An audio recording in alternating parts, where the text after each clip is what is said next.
Now look at Part 1. Part 1. You will hear a telephone conversation between a client who wants to rent short-term accommodation and a rental agent. First, you have some time to look at questions 1 to 5.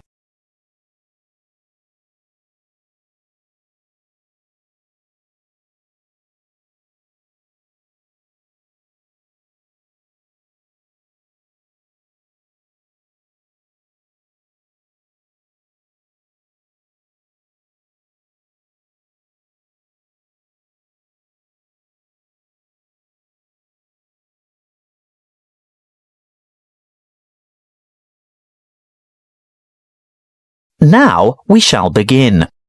You should answer the questions as you listen, because you will not hear the recording a second time. Listen carefully and answer questions 1 to 5. Good morning. Ace Accommodation. How can I help you? Good morning. I'd like to organise some short-stay accommodation on the Gold Coast, please. Certainly. Who am I speaking to? Miss McKinley. Sylvia McKinley. Could you spell your family name for me, please? It's Mackinlay. Thank you. And your first name is Sylvia? Yes. Is that with an I or a Y? A Y, the old-fashioned way. That's Sylvia. Thank you, Miss McKinley. Now, just for our records, can you tell me what country you live in? Of course. It's England, actually. I thought so. Now, when are you coming? Well, at the moment, we're planning on arriving on July the 26th. Oh, the 25th. That's the last day of the public holiday, and it might be difficult to find something available on that date. No, we're coming on the 26th of July. Oh, well, that's fine then. We'll have lots of good places vacant by then, although you wouldn't be able to move in until late afternoon, because our cleaning crew will need time to get everything ready for you. That suits us. Our flight won't get in until early evening anyway. How many of you will there be? Just my sister and myself. And how long do you intend to stay for? Oh, only a couple of weeks. We'd like to stay longer, but we'll have to get back to work. So, you're not coming on business then? No, it's just a holiday. Why? What difference does that make? Oh, you'd be surprised. Business people have different needs. You know, wireless internet, even fax machines and photocopiers. No, we won't need any of that stuff. We'll be coming to relax and get away from all that kind of thing. Before you hear the rest of the conversation, you have some time to look at questions 6 to 10.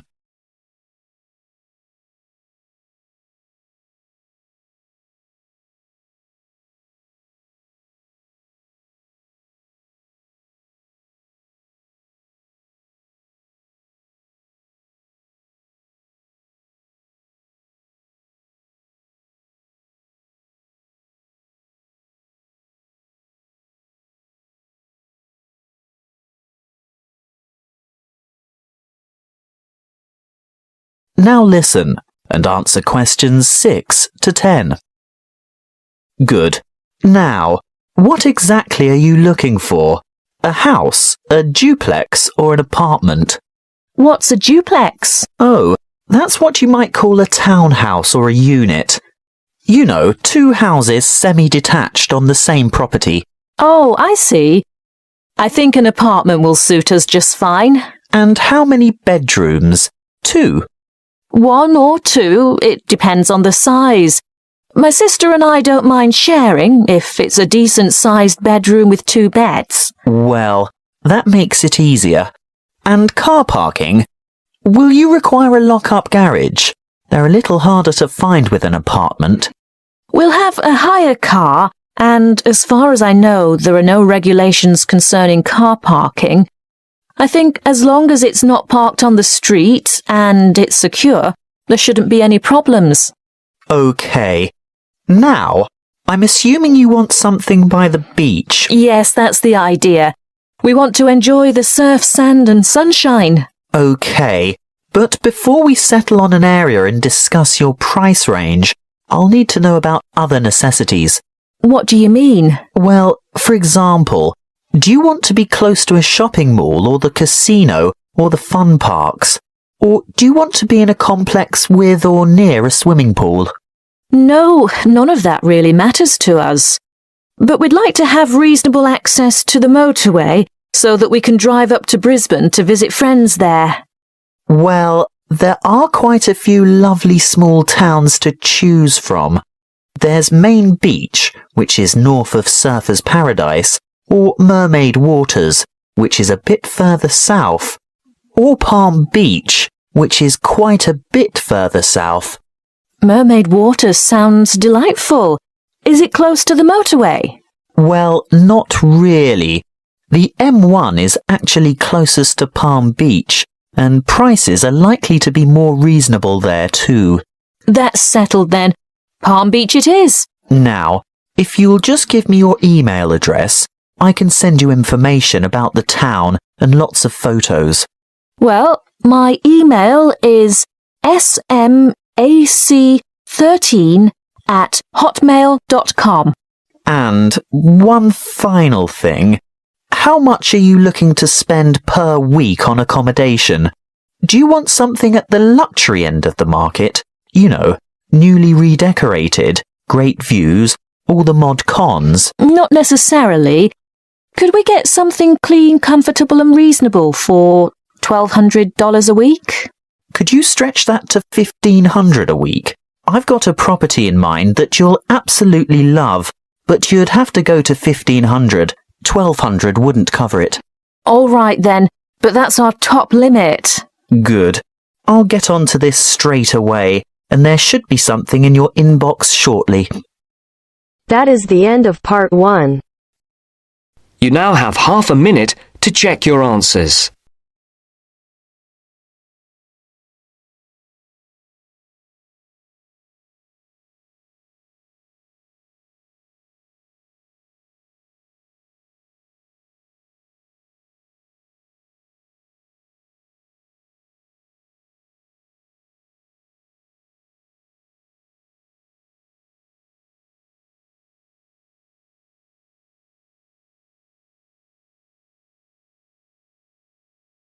Now turns to part 2. Part 2. You will hear an extract from a talk about employment interviews. First, you have some time to look at questions 11 to 14.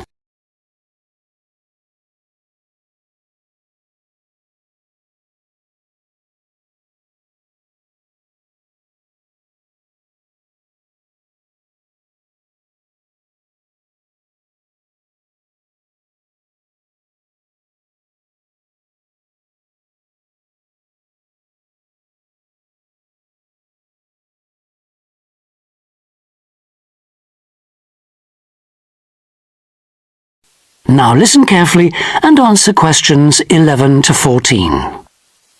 Today I have with me Sandy Richardson of the local Workforce Center, and she'll be talking about that critical step towards the goal of employment, the interview.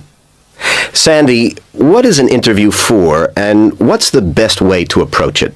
A job interview is simply a meeting between you and a potential employer to discuss your qualifications and see if there is a fit.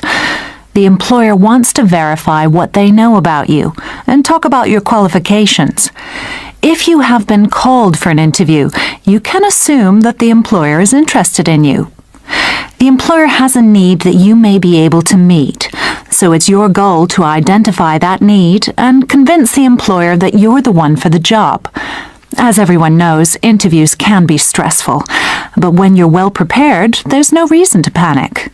Preparation is the key to success in a job search, and you can begin by collecting together all the documents you may need for the interview, such as extra copies of your resume, lists of references, and letters of recommendation. You could also take some work samples, selecting from what you have designed, drawn, or written, for instance. And make sure you have a pen and pad of paper for taking notes. The next step is to find out about the post. The more you know about the job, the employer, and the industry, the better prepared you will be to target your qualifications. Always request a job description from the employer and research employer profiles at the Chamber of Commerce or local library. You could also try to network with people who work for the company or with employees of companies associated with it. The next step is to match your qualifications to the requirements of the job. A good approach is to write out your qualifications along with the job requirements. Think about some standard interview questions and how you might respond. Most questions are designed to find out more about you, your qualifications, or to test your reactions in a given situation. If you don't have any experience or skills in a required area, think about how you might compensate for those deficiencies. Before you hear the rest of the talk, you have some time to look at questions 15 to 20.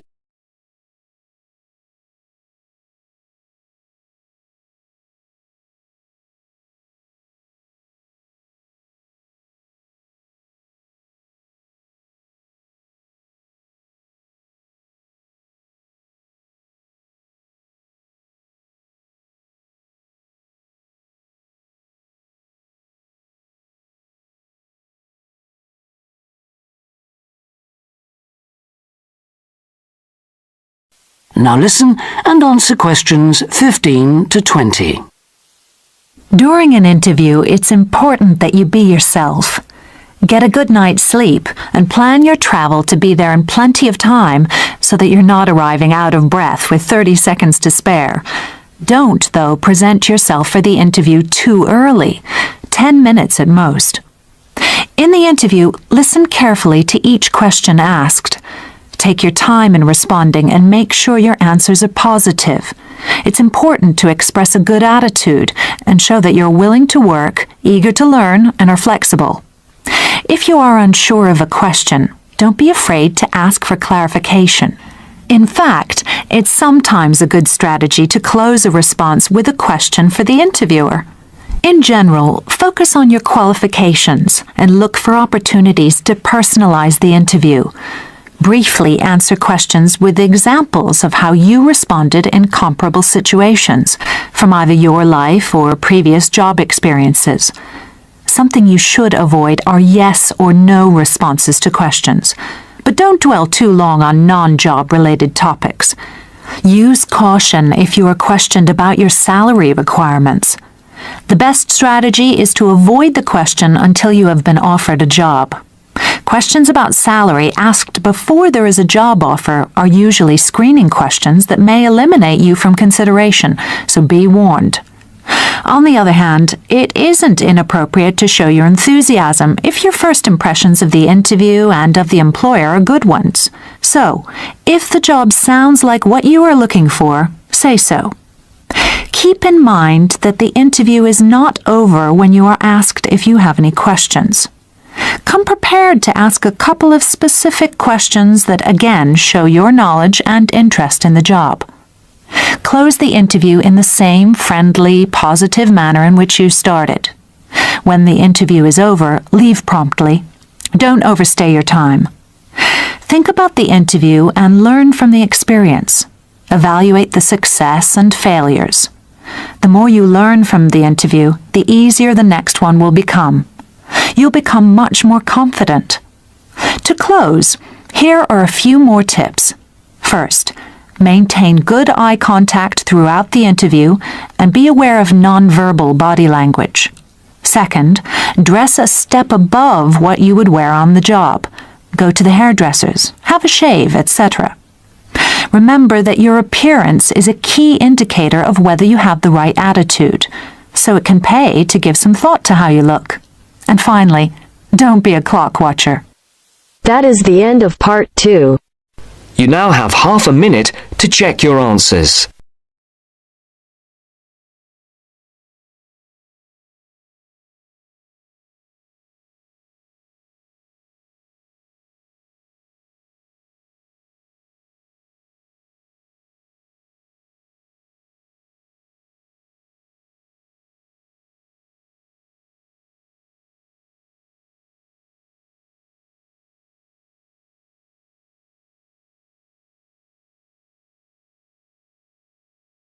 Now turns to Part 3. Part 3. You are going to hear a lecture. First, you have some time to look at questions 21 to 25.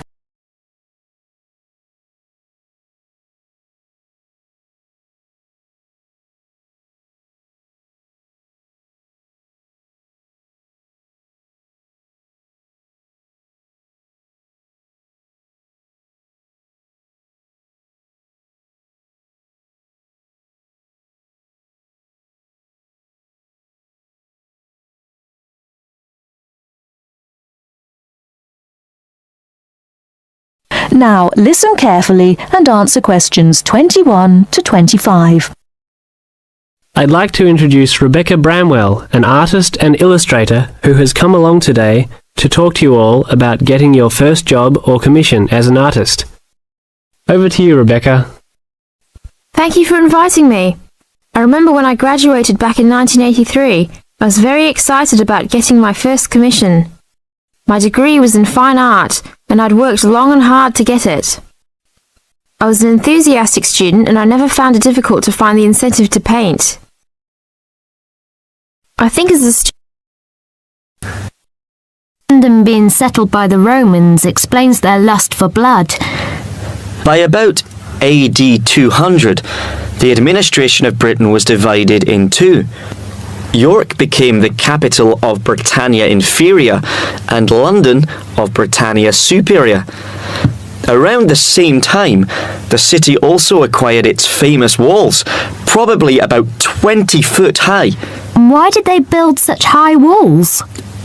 It was a protective measure which may have been due to civil war, initiated when Governor Claudius Albinus tried to claim the imperial crown in Rome. Was paganism still predominant then? Yes, but Christianity appears to have reached the province at an early date, and only a year after the religion became officially tolerated in the empire. London had its own bishop, Restitutus, who is known to have attended the Imperial Council of Arles.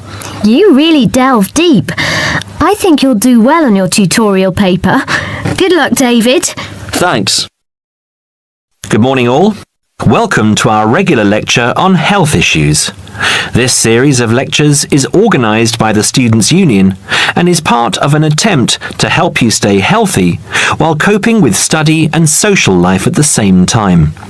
It's a great pleasure to welcome back Ms. Mary Kirk, who is a professional health advisor and physical education officer. Thank you, Peter, for the introduction. It's a pleasure to be back.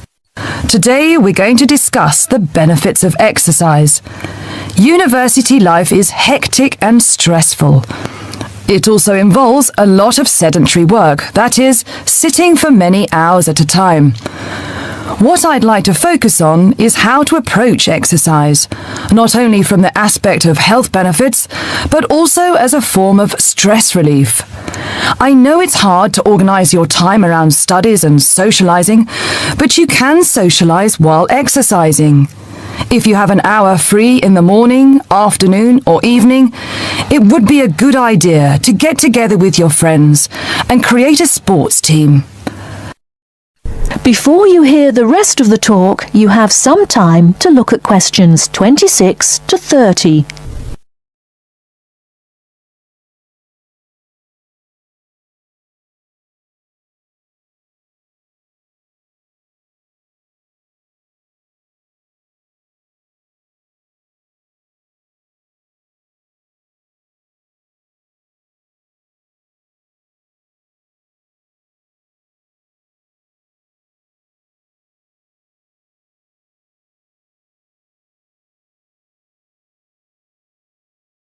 Now listen and answer questions 26 to 30. The grounds of the university are ample enough to support every student's need to become active. There are also readily available facilities at your disposal, such as a football field, tennis and badminton courts. There's also a swimming centre, and within that building is a gymnasium with a variety of programmes, such as aerobics and weight training. If the idea of attending one of these facilities seems daunting, then you can walk along the river. Oh, and that reminds me, the university also offers rowing. If there is a sport that you're interested in that's not on offer, you can approach either your student union representative or speak with Sports Administration Manager, Mr. Lawrence Cavendish. Now, I want to talk about why exercise is beneficial, physically and emotionally. The obvious results are physical. You can keep fit by using muscles that ordinarily don't get used in the classroom. The health benefits are astronomical. You'll live longer, be happier, and look good. By building muscle, you strengthen your bones, a definite advantage for women in their later stages of life, as women are prone to osteoporosis. It also strengthens your heart. Yes, don't forget your heart is a muscle, and the more exercise you do and the harder you work, the more blood is pumped from your heart to your brain. Now this brings me to the psychological advantages of exercise. When we are active, endorphins are released into our brain. An endorphin is a chemical that is released when your heart rate is pumping beyond its normal capacity. It's the same as adrenaline. You can actually feel when endorphins kick in. You feel a rush, almost a high. The benefits of this are numerous. Your brain works at peak capacity for a longer period of time. Your awareness is maximized, and the fatigue you usually feel at 4 o'clock in the afternoon will be non-existent. In one word, exercise makes you sharp. Now, I'm not saying that you should overdo exercise, because too much of anything can be dangerous. But if you think about your daily routine, you spend about 6 hours a day in lectures and another 2 or more hours studying. That's a long time to be sitting. And that is a long time for your body not to be moving around. So try and find at least 1 hour a day to get some exercise. If you can't fit in 1 hour a day, try 1 hour every second day or half an hour a day. You will see rewards instantly. You'll feel great and look great. This I can promise you. That is the end of part 3. You now have half a minute to check your answers.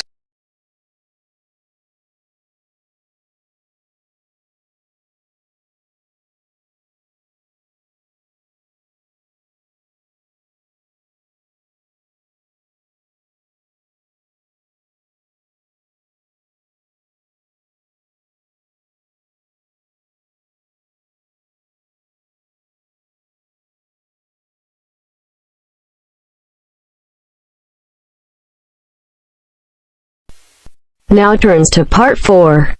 Part 4. Now listen to the second part of the lecture. First, you have some time to look at questions 31 to 40.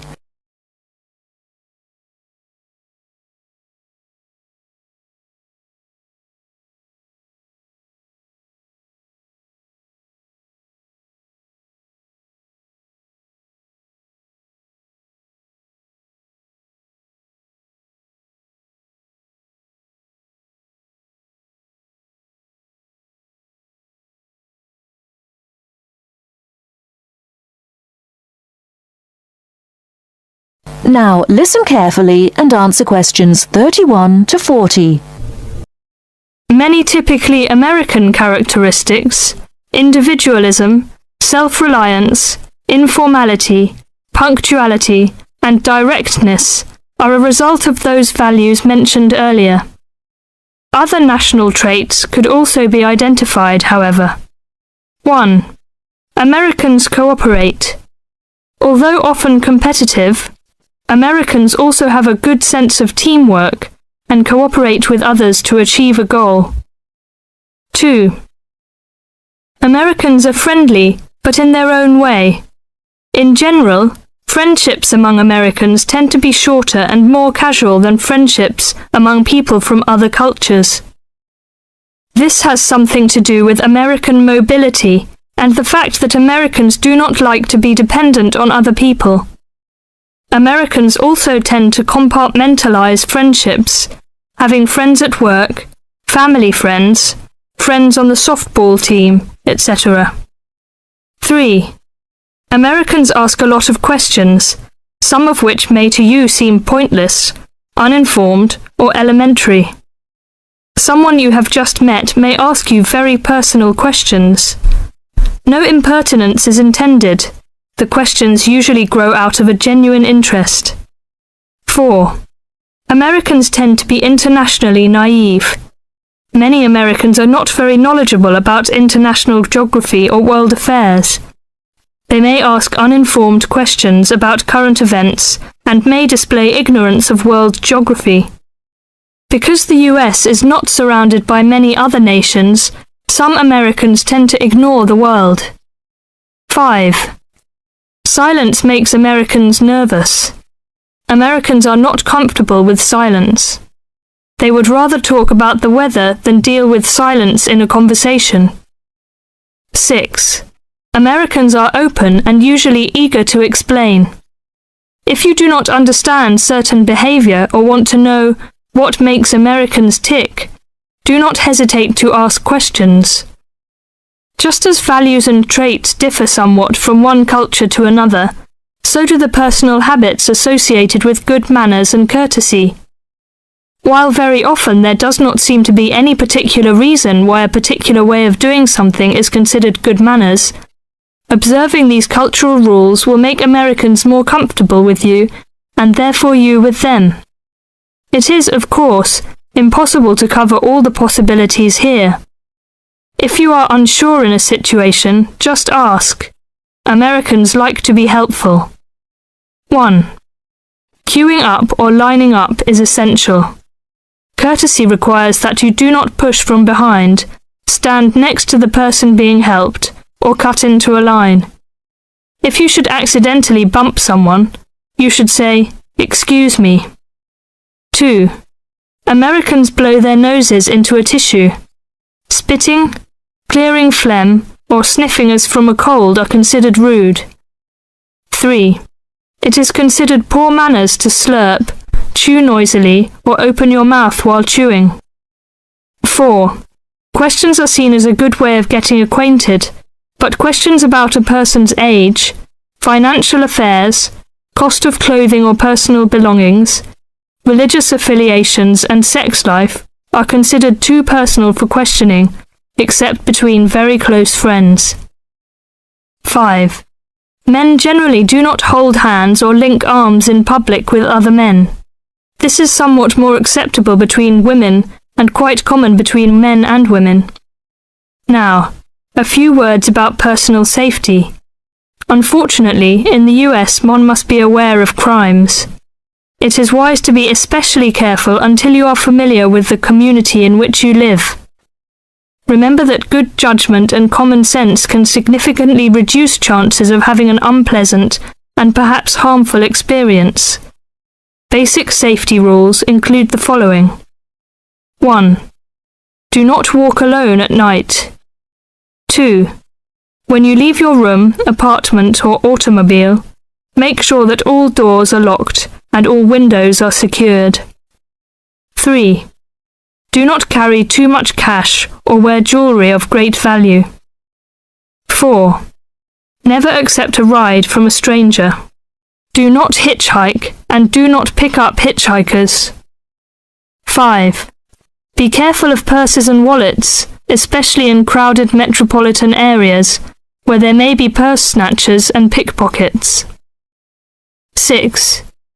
If a robber threatens you, at home or on the street, try not to resist unless you feel that your life is in danger and you must fight or run away.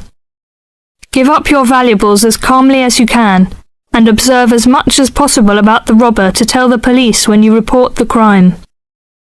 A final note. Keep an open mind. Don't judge what you see as right or wrong, but make it a challenge to try to understand the variety of American behaviors which you may observe. You certainly do not have to participate in something you disagree with, but you can try to understand it. This will help you build an attitude of intelligent and liberated respect for cultures, both your own and others. That is the end of part 4. You now have half a minute to check your answers.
Give it to me.